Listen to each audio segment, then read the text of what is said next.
Bismillahirrahmanirrahim. Assalamualaikum warahmatullahi wabarakatuh.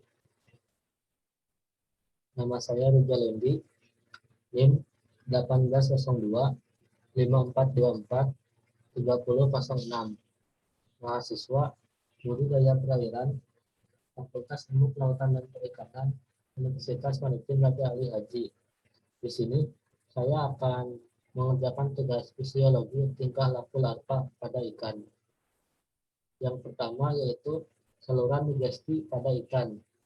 Digesti atau biasa disebut dengan pencernaan adalah proses pemecahan zat-zat makanan sehingga dapat diabsorpsi oleh saluran pencernaan. Proses digesti meliputi pengambilan makanan, memanah, penelanan, pencernaan, dan pengeluaran sisa-sisa pencernaan. Berdasarkan proses pencernaannya dapat dibedakan menjadi digesti makanan secara mekanis, enzimatis, dan mikrobiotis. Saluran digesti pada ikan umumnya terdiri dari mulut, rongga mulut, taring, esofagus, lambung, pilorus, usus, rektum, dan anus. Berikut merupakan gambaran dari saluran digesti pada ikan secara umum. Pada ikan laut, pada larva ikan tuna sirip kuning atau Tunus albacores, berdasarkan hasil pengamatan Gunawan et al. Pada tahun 2018, menyatakan bahwa hasil pengamatan menunjukkan larva pada hari ke-0 belum memiliki saluran pencernaan, mulut dan mata belum terbuka. Kemudian pada hari ke-1, saluran pencernaan mulai terbentuk, tetapi masih dalam bentuk tabung lurus. Mulut larva mulai terbuka pada hari kedua, setelah 45 jam menetas pada suhu pemeliharaan 28 Celcius. Kuning telur sudah diserap sepenuhnya pada hari ketiga. Saluran dan organ pencernaan seperti mulut, esofagus, lambung, ginjal, hati, pankreas, usus, rektum, dan anus sudah terbentuk. Pada hari kelima mulai muncul mikrofili pada usus untuk mengabsorpsi nutrisi. Sel-sel penyusun hati, jantung, dan saluran pencernaan sudah tumbuh dan berkembang menyerupai organ ikan dewasa yang ditandai dengan adanya pakan dalam usus. Saluran dan sistem pencernaan lebih berdiferensiasi menjadi organ dalam seperti pada ikan dewasa pada hari ke-6 dan akan sempurna pada hari ke-20. Berikut merupakan gambaran larva ikan tuna dari hari ke-0 sampai dengan hari ke-20. Pada ikan air tawar, berdasarkan penelitian Effendi et al. Pada tahun 2003, pada larva ikan patin yang berumur 1 hari setelah menetas ternyata sudah mengandung enzim protease dan lipase di saluran pencernaannya. Anatomi saluran pencernaan larva ikan patin menunjukkan bahwa adanya perkembangan atau diferensiasi sejak larva berumur 1 hingga 15 hari. Larva umur 1 hari memiliki saluran pencernaan yang masih sederhana, dan pada larva umur 2 hingga 5 hari, lakukan bagian dalam usus menjadi lebih jelas dan menjadi lebih jelas lagi dan lebih dalam, bahkan menjadi berlipat-lipat ketika larva berumur 15 hari. Kemudian pada crustacea, berdasarkan penelitian Miklano dan Sukarti pada tahun 2017, menyatakan bahwa uji kimia enzim pencernaan larva rajungan, aktivitas enzim amilase, lipase, dan tripsin mulai terdeteksi pada larva berumur 1 hari. Dan aktivitas enzim lipase cenderung stabil dari awal sampai akhir. Dalam aplikasi budidaya, pemberian pakan buatan dengan kandungan karbohidrat, protein, dan lemak tinggi sebaiknya dilakukan pada saat larva berumur 11 hari. Yang kedua yaitu kondisi enzim pada fase larva. Enzim protease, amilase, dan lipase merupakan faktor indikator biologis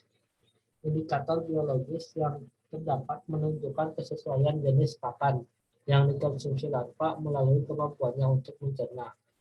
Kemampuan larva ikan untuk mengkonsumsi pakan buatan secara optimal sangat tergantung pada ketersediaan enzim pencernaan. Jenis ikan yang berbeda, aktivitas enzim pencernaannya juga akan bervariasi menurut jenis ikan. Pada ikan baronang, peningkatan relatif maksimum aktivitas enzim protease dan terjadi pada saat larva berumur 20 hari. Sedangkan enzim amilase pada larva berumur 15 hari dan enzim lipase pada larva berumur 20 hari. Menurut Komarudin tahun 2011. Kemudian Haryati pada tahun 2003 menyatakan bahwa pada larva ikan bandeng, aktivitas enzim cenderung meningkat dengan semakin bertambahnya umur larva. Kecuali aktivitas enzim lipase dan tripsin tampak menurun mulai larva berumur 30 hari. Peningkatan relatif terbesar aktivitas enzim amilase dan lipase terjadi pada saat larva berumur 10 hari. Sedangkan aktivitas enzim tripsin terjadi pada larva umur 15 hari sampai dengan umur larva 35 hari. Yang ketiga yaitu faktor yang menghalangi penyerapan nutrisi eksogenus feeding pada larva ikan. Kecepatan penyerapan Yosap dapat dipengaruhi oleh beberapa faktor, salah satunya adalah suhu. Pada ikan greenback flounder, Rhamboxella tahiriana, efisiensi penyerapan Yosap terjadi pada suhu 15 Celcius. Inkubasi pada temperatur ini dihasilkan larva yang besar dengan penyerapan Yosep yang sempurna dan rata-rata pertumbuhan yang tepat. Menurut Hart dan Vincent tahun 1995. Kemudian, menurut Dharma tahun 2015, pada ikan bawah laut atau Tersionis glossi, penyerapan nutrisi eksogenus dipengaruhi oleh suhu, salinitas, pH, dan oksigen. Selanjutnya yaitu food habit pada larva udang dan bivalvia. Secara fisiologi, pencernaan dan nutrisi krustasea larva, yaitu larva udang dan larva Macrobiaceae, dapat menggunakan pakan buatan pelet. Larva krustasea seperti udang secara kualitatif berbeda dengan larva ikan.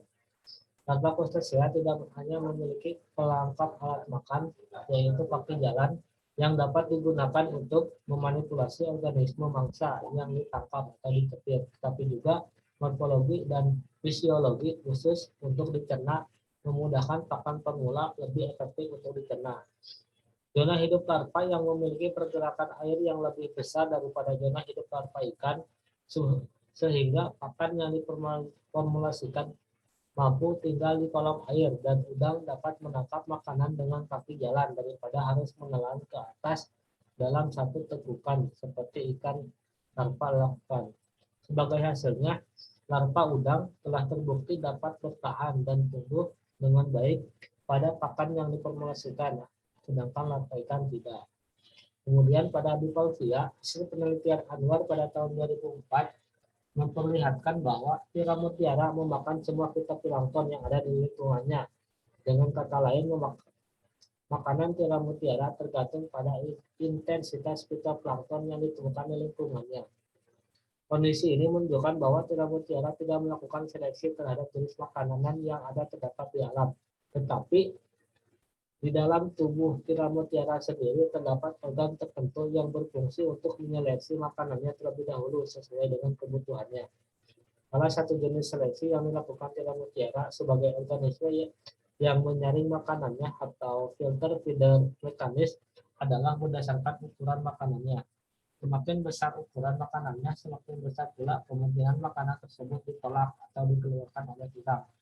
Sehingga tiram lebih menyukai makanan yang memiliki ukuran lebih kecil. Yang terakhir yaitu mengapa larva terkadang ada yang dominan lebih besar.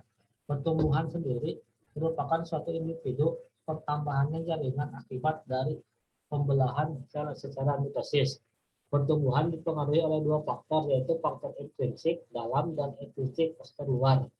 Faktor intrinsik atau faktor dalam meliputi sifat keturunan, umur, ukuran, ketahanan terhadap penyakit, dan kemampuan memanfaatkan makanan. Sedangkan faktor ekstrinsik meliputi sifat fisik dan kimiawi, perairan, serta komponen hayati seperti ketersediaan makanan dan berkompetisi. Selain itu, pertumbuhan juga dipengaruhi oleh padat penebaran. Mungkin itu saja